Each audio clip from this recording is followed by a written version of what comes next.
decorated naval intelligence officer, then a motivational speaker, tireless worker on behalf of young people at risk. That's the background of this man who brings one of daytime television's hottest shows to TV. He's Montel Williams. Montel, good to see you. Thank you for having me, sir. You have the physique that I would like to have. do you work out a lot? I work out every day. As a matter of fact, I worked out about 2 hours ago before I came here today. I work out every day. Have to. Really? That's the only way I can kind of maintain the energy level to do the things that I'm trying to do. The good news for me is you're the only man on this show with less hair than me. I mean, that's... Well, you know, if I grew something right now, if I tried to grow a full head, it would look a lot like that, but I just said I can't do things halfway. No, you look great. Some guys look good that way. I don't think I would. But, it's been funny for me. I've been doing this. I first shaved my head in 1974. I had the problem of having a premature balding hairline from my grandfather. So father had the same pattern? My father has a full head of hair. It comes from your mother's side of the family. So my mother's father... Your mother's bald? My mother's father was bald way back. Way back. Okay. So at like 19, I started going bald. So I shaved it then, and I was in the Marine Corps, young Marine, and Marine Corps at that time considered an eccentric haircut. So they made me grow hair. Then I entered the Naval Academy. I shaved it again. And they said only people can have a shaved head at the Naval Academy are people on a swimming team. I wasn't on a swimming team, so I had to grow it back.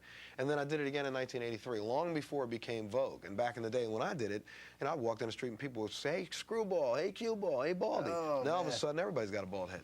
Yeah, no wonder you work out. I had deck guys who said that. But Well, now I think I'm capable. That's right. How's the show doing? It's pretty hot, isn't it? The show has been doing great. I mean, I think we have stayed the course that we wanted to be on from day one. I think that if anybody went back and played back an interview that I did the first year I was on the air, I said I wanted to do a show that wouldn't belabor what happens as much as we try to figure out why things happen, then answer the questions as to why, and maybe give some people at home who are living vicariously through the guest some help. First year on the air, we had to do a lot of things, I think, like a lot of shows have done, where they get caught up in trying to do things to bring people to the plate, to get them to come over and start watching you while they're channel surfing. We did that, but then we kind of fell away from that, and we stayed our own course. What he's really talking about is dysfunctional stuff that they get accused of, right? Yeah, I mean, strange people. Let's face it, daytime, you have to pick kind of people who are into this kind of stuff, who's sleeping with who and that kind of stuff, Well, right? you know, we do touch on a lot of subjects, but I'll tell you, the first time I realized that we weren't really as weird as people claim we are is I was in an airport one day, and a man walked up to me and he said, you know what, I didn't believe anything I saw on talk shows until yesterday. And I said, well, what happened yesterday? I watched your show on Friday. This was a Tuesday. I watched your show on Friday. There was a woman on your show.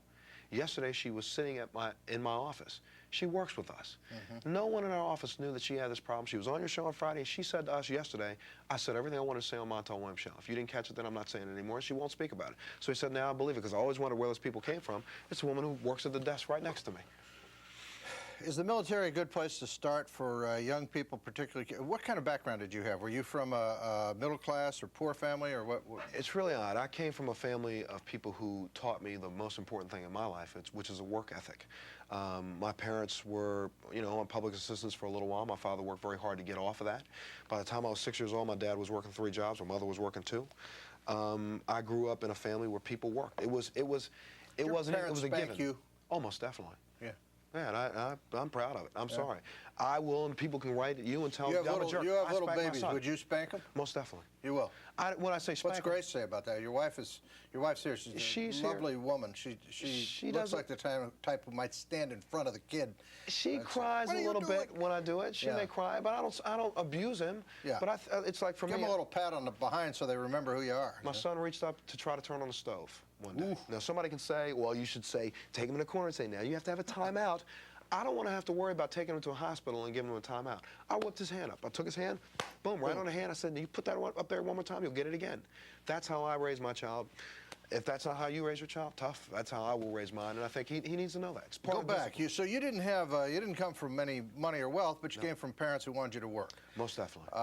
Is the military a good place to start for these kids? For me, it was probably the best thing that happened in my life. And I will tell you, for part of the reason why I went out speaking to kids after I'd spent so much time in the military, I did it because I wanted to give something back. It helped to make me who I am today. I started out in the Marine Corps enlisted. I went that way through Parris Island in 1973-74. Served for 15 months, really. I got promoted several times very, very quickly.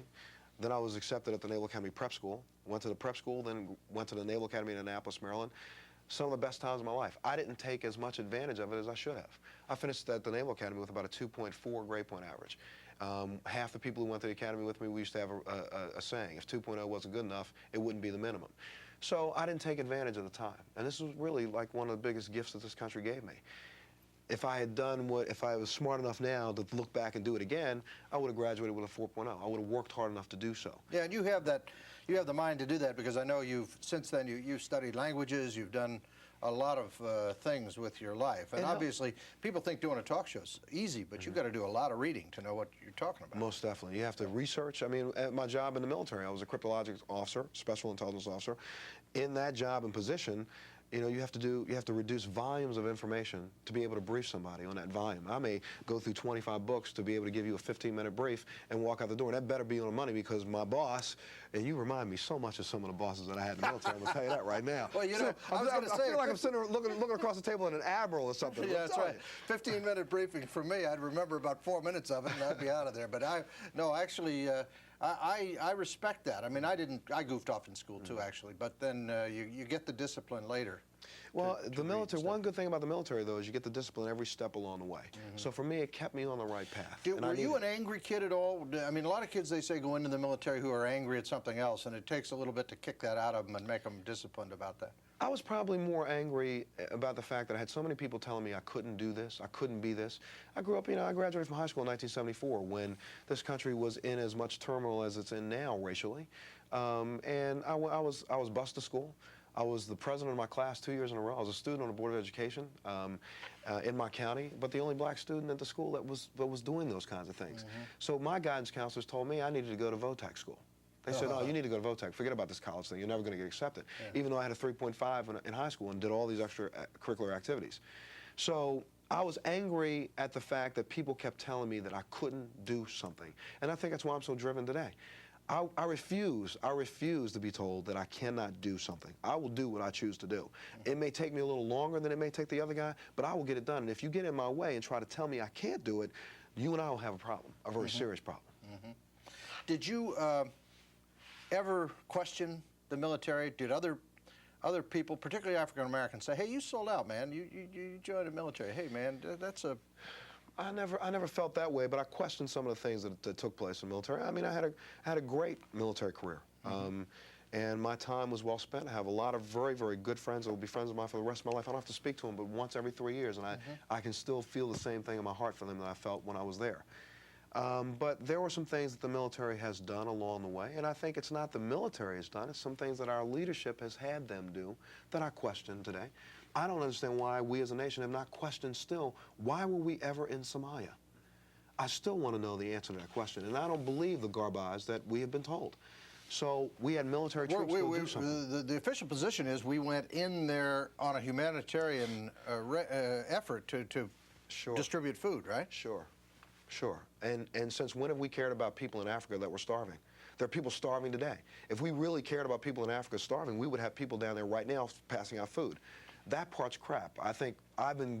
Why do you think we were in there? Well, people have been sending me some information in the mail claiming that there was an ulterior motive to some deals that were struck a while back for waste dumping and other things with some of those warlords there. I don't know. Well, I would just like our government to tell us the truth. Because if we really cared about starving people, we'd be helping a lot of people around this world that are starving, and we're not. So that didn't ring true. And to me, the troops that were sent there, that's the part that bothers me. The troops that were sent there, we all march away, aye, aye, sir, gun-ho, ready to die. And what is it going to take, 20 years to know that we died for a lie? And I hope that we never find out that we died for a lie. Would you have fought in Vietnam? I would have fought in Vietnam. I came in during Vietnam. I came in during Vietnam. I'm a Vietnam veteran. At that point, I was ready to go. You were? I spent time in the Middle East. I spent time in the Indian Ocean. I spent time in places that are... I was on Grenada. Every hot spot, every place that Uncle Sam told me to go, I did a hearty aye and went. And I will continue to do so. Well, I have great respect for that. When we come back, we will be talking further with Montel Williams. And as I understand it, we have a video clip of the baby. Oh, who has a new baby? How many babies you got? Two? Two. Two babies. We have one picture or two pictures of two babies? We got one? Okay, we got pictures of the baby. Right after this message. Stay with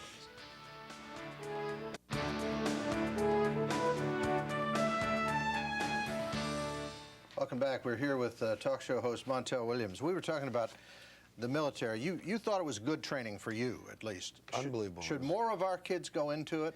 I have been a proponent of national service, and in a different way than I think it's ever been suggested. I even wrote a proposal and sent it in to President Bush, asking for an organization where kids can, if you ask for a loan, if you want a loan from Uncle Sam to go to college, I'm sorry, you come out of college, out of high school for 2 years, 2 years before you get that loan, you have to go and do something for us. And that should include a boot camp, a disciplined period of time, and go do something, whether it be cleaning up the forest, cleaning up the highways, working in the prisons. So student loans would be predicated on some kind of national service. National service. And then when you graduate from college, I think that part of any corporate, if you get hired into a company, they should give you 5-6 hours a week to work in some sort of national service. Until we start becoming a community again as a nation and start believing in taking care of our fellow man again as a nation, we're doomed. That's a great idea. Why would anybody oppose that, I guess? Well, because they didn't come up with it. I did. They don't let it. Not from Montel Williams. Senator Montel Williams, ladies and gentlemen, will be, once he's there, he can promote this. I want to show a clip here of Daddy Montel Williams. Actually, it's in the room, I think. The delivery room. It's actually a delivery room. Let's see. I loved it. Roll it. This is what I got to do right after the baby was born. Now, the whole time I was in there, in the delivery room, I stayed right there. Right about her head. I told her what to do, then I got wrapped up, put on the little stuff. And I should tell you, Grace was in labor for 11 hours, but it wasn't hard labor because they induced. She didn't have her first real contraction until 3 minutes until midnight, and the baby was born 14 minutes after midnight. Wow. So 16 minutes later, boom, baby's out. And I was there for this. And even a brother came. Her little brother came, and he wore a tuxedo just for her birth.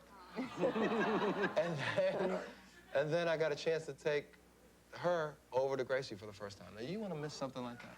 No, not at all. Okay. I think you talked me into it. And I cut the cord. That was a show we did trying to convince fathers to guys to go into the delivery room. And I feel like you should go in. You don't have to stand at that end. Stay up at the head end. When the baby comes out, then the nurse can give you the baby, and you go, boom. And my son was A lot of guys are queasy about that. That's because they go to that end. In the old days. That's because they go to the other end, yeah. I stay up this end. I'm not messing around that. Well, you know, Grace gets a lot of credit for that. A lot of women would not allow their picture to be taken in that delivery room, I think. She is a trooper and a half. Yeah, that's to put up with me, she's a trooper. Are you tough to live with? Tell the truth. I mean, I think I am. Are you? I'm hard. She's sitting way over there in that corner. I think I am because I'm kind of a rigid person. In the military background, I wondered about that. Here's the spoons are crooked here. Well, Grace, I mean, are you one of those neat freak types? Or? I'm also a guy because I'm a lieutenant commander in the lieutenant commander in the reserves, and sometimes Grace will tell me, I'm not one of your troops, Commander. Ooh. And the truth is, when we're in the military, one of the things that you don't say normally in the military is please and thank you. It's an order, and that's your job to carry out an order. So when I first came into this business, I ended up upsetting a lot of people who were in this business because I never said please. I just you get paid, I get paid, do this now. And then I realized, wait a second, you can't treat people like this. So that's been the hardest thing transitionally for me is to remember that I'm no longer Lieutenant Commander Montel Williams. I'm just Montel Williams and get a grip. Are you nicer to people today than you were in those days? I think I am. I think I am. I try to be. One of the things about this whole business and being in television, being a television talk show host, and now this thing that's called celebrity status, I don't buy that half. I don't buy the stuff of I am somehow now better than anybody else because of this job that I do. I try, I think, now to overcompensate and really try to treat people nicer to make you understand that I'm not walking around on a cloud. I really am not. I'm me. I go to the gym. I was in the gym earlier today, and somebody walked up and said, Montel, what are you doing here? And I said, I'm doing the same thing you're doing. Yeah. What are you doing here? I'm just working out. Yeah. How's your, does it feel different now that you have enough money to spend? I mean, there must have been times in your life when you didn't have the dough. You know what? I still don't have the dough, believe it or not. I'm one of the, I don't think I'm even in the category of one of the higher paid talk show hosts out there. I'm not. I make a fair living. Somebody will say, well, you probably get paid more than you deserve. I work. I'm not just in front of the camera like you, sir. You sit down, you have to study, you have to prepare yourself to come here and interview me. I have to do that, and I do 3 shows a day. In 2 days. So I do 6 shows in 2 days. So I'm preparing all the time. And then this year, I probably will not have my first day off until November 28th. I'll be working straight through 7 days a week, including Sundays, doing 2 shows. Well, as an older officer and an admiral here, I will say to you, you've got to take more time off, Montel. You're going to have to spend some time with those babies. Well, you know, one of the things that's so good about it is that Grace does my makeup, so we're together a lot. The babies come to the set. So while I'm young enough to be able to handle this hard load, I'm going to push it until I can't push it anymore, and then I'll slow down after that. I've got probably a good 6 years in me. What's the ambition down the road? What would you really like to? You're a young man. You got plenty. You can have 2 or 3 careers the way things go today. You know, I think I want to ride. I'm not ride. I want to be able to continue the media business, not necessarily only talk shows and not necessarily only dramatic series. I like to get into motion pictures and tell some stories that tell some truth and impact some people's lives. And then after that, you know, I feel very strongly that if you believe that there's something wrong with the system, if you don't participate in changing it, then you're not worth opening your mouth. So I've had some problems with things in the system, and I want to figure out. Would you ever run for office? Grace has convinced me that I don't want to do that, but I think that there are other ways to impact the political system, and you can do so by holding a position in the community that you have people that will back your position and make politicians do what they're supposed to do. If we all did what we were supposed to do as citizens, you know, and called up every now and then and hold these people's feet to the fire, we can make the changes that we need to make in this nation. We're going to talk about the changes we need to make right after these messages. We'll be back with Montel Williams. Stay with us.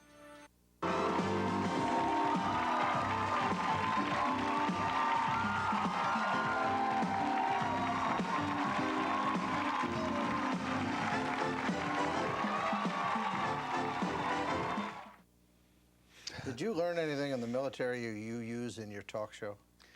I think probably the most important thing that I use in this talk show, and people will differ with this, is that I try to listen. Being a listener, you really have to. In the military, you tend to do that, or you get yourself kicked in the rear end. If you don't hear the order exact, and you don't carry it out the way it was given, and you thought you heard something wrong, you can end up getting people in extremis or have a life and death situation. So I try my best to listen during the time that we put the show on. I think it works.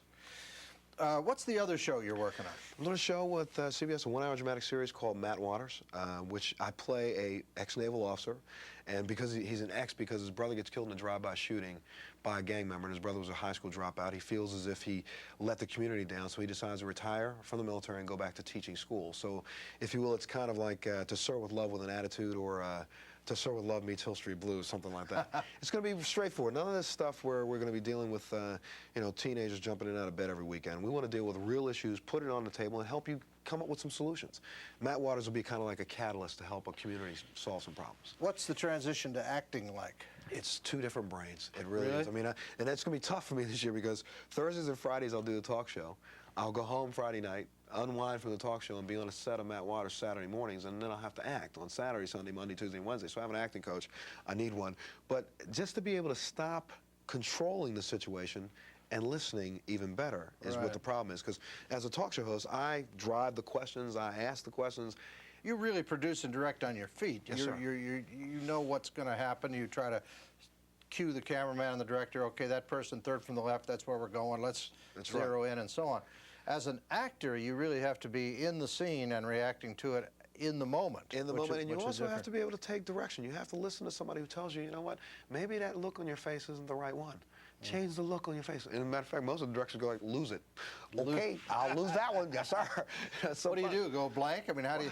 What I try to do is I really try my best, and I hated this when I used to hear actors say this, you know, you try to get into the character. But, you know, but I do. I try to understand, you know, for a second, you're not Montel Williams anymore. And you're not somebody That's very hard for a guy who has been Montel Williams. That's right. Military man, talk show host, inspirational speaker. I mean, your identity is a very strong identity, or you couldn't be the host of a show. But what you have to do how do you lose that? You kind of get, what I try to do is I try to say, how would Matt Waters think this out? And really, Matt Waters ends up being me anyway. Right. But rather than being the aggressive person and trying to make all the action evolve around me on the set, I try to make sure I'm part of the action that's evolving on the set. And that seems to help me. If I just say that everything doesn't evolve around you, it's all about everybody that's here together, then that helps me calm down a little bit and I can straighten it out. I mean, but one of the biggest things, that this is a show where when I said try to do something that makes a difference, we're going to do the show and we're going to try to make a difference. The talk show, I think I'm doing the same thing with a talk show now. The first year I was on the air, I probably wasn't. And as you look at this plethora of talk shows that'll be here next year, 25 of them on the air. One of the things that I really hope people understand is there is a difference. I don't care what the news magazines shows claim about talk shows. There is a difference. We have been doing this show differently than other people. We started a program that no other talk show has ever done before, which was an aftercare program, and we started it before everybody else jumped on a bandwagon. This year we have hired our own PhD, Karen Derby, who is now a part of our staff, who will coordinate making sure that when a guest leaves our show, because we know that we're not going to be able to solve every problem that a person has in an hour, or for the viewer who's living vicariously through that guest. But what I can do is I can give you a biography or bibliography of places to go in your hometown, or places to look for, books to look at, to see if you can start solving your own problem. It's called taking charge of your life, taking control of your own life. Do some of these guests, does it damage them to do talk shows? It may damage them to do others. I don't think it damages them to do us. And I'm sure somebody will pull somebody out of the woodwork who will claim that. I've done, so far to date, well over 800 shows. And why do people do these shows? I mean, people often say, why would anybody get up there and embarrass themselves and tell these personal things? I think different than what some people have said. I think it's you know, we look at the way we've done self-help programs in the last 12 years, from 12 steps to 10 steps to 3 steps. One of those components is public acknowledgement or public affirmation of your problem. So what better venue do you have than to come on television and to be able to clear the air? One time, one shot, get it all off your chest. And also, finally get some people who maybe back your side. You've been trying to convince your husband or your wife at home that this is the problem and you don't want to listen to me. Then I'll take you to Montel Williams, because I know Montel will at least make you sit there for an hour and listen. And it seems to work for us. If you were president of the United States, what would you do? What would be your first priority? Well, I'm going to make some people real angry with this one. Go ahead. First priority? I would pass a bill that would ensure that we pay teachers what they're worth. And also pass a bill that... Would you test teachers as well? Oh, most definitely. You want the more money? teachers union Be qualified. Okay. I want you to be qualified. And I want to make... you get an organization of your peers together to figure out what that qualification is. They will be the board, and you will be qualified. But once you're qualified, you get paid what you deserve, because they are really the people who are creating the future of this nation, and they need to be paid for that. They need to have an incentive to go to class and deal with the problems that parents have, where they want to relinquish the responsibility of being a parent over to someone else. So that's the first bill. Pay teachers more. Make sure that they're qualified. Second one is, I'd pass a bill that requires parents to parent.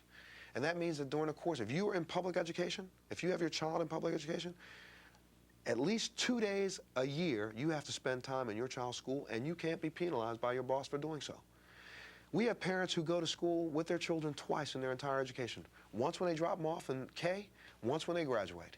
I think we need to make parents responsible again, and not say that this person not only has a right to educate my child, but this person also, we have parents that are saying, I want you to educate them, raise them, teach them the morals, and tell them what they need to do when they graduate. We need to make parents be parents again and hold that to the fire. And then I think the next thing I would do is, I'd change our entire penal system. How so? First off, I'd start putting more money in the district attorney's office to prove a person's innocence or guilt. I want a person proven to be innocent or guilty. If we can prove that beyond a shadow of a doubt, if I catch you on a videotape robbing a store, that says to me you are guilty beyond a shadow of a doubt. Then when you go to jail, I'm sorry.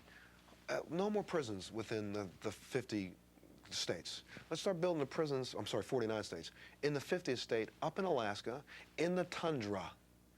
When I send your butt to jail, you go to jail. Do your time up there. Excuse me. Do your time for 10, whatever, it's 10 years, and then I bring you back to another prison to bring you back into society. We give you 10 years, that's 10 years. Not 10 years with video, with cartoons and everything. 10 years. Pay your debt to this society. Then I'll rehabilitate you and bring you back in. Can you rehabilitate? They say that the rehabilitation rate of most of these people is pretty low, though. That's because we attempt to rehabilitate people on their own during the 10 years that they're serving their time.